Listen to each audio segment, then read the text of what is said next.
وش صار فينا وش حصل يلا عسى مقسوم خير. هذه نوايانا لكن المسألة تبغى نقاش، أمورنا وأوضاعنا وموضوعنا هذا خطير، والمسألة ما هي بحافز ولا تدبيلة معاش. أحد ينام نومته على مخدات الحرير، وحد على الفرشة ينام ولا لقى غيره فراش.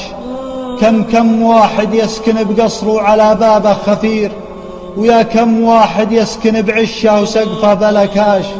قدر المواطن ما يساوي عندهم حبة شعير، ونظراتهم فيها حقارة كننا جمعة خشاش. الملحجة رزت بشوته ذا خوي وهذا وزير، با فستقه با كندره با ملعقه مع با كراش. صاروا على عيال الحمايل سلطة وشر وشرير، ما وفروا للعاطلين إلا البقايا والعراش.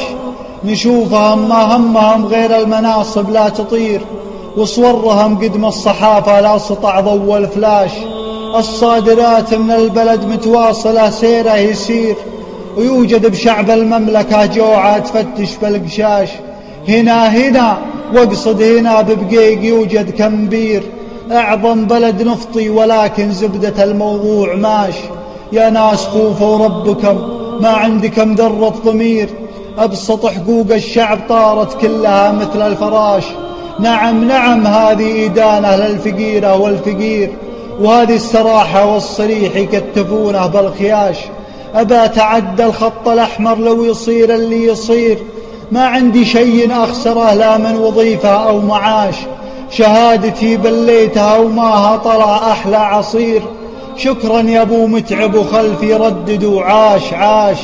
يكذب عليك اللي يقول إننا نعيش بألف خير، وبطانتك تكذب وتسلب والثمينة يا بلاش. تكفى يا أبو متعب ترى عقارب الساعة تسير، وانثارت الدنيا بطل مفعول وضع الاندهاش.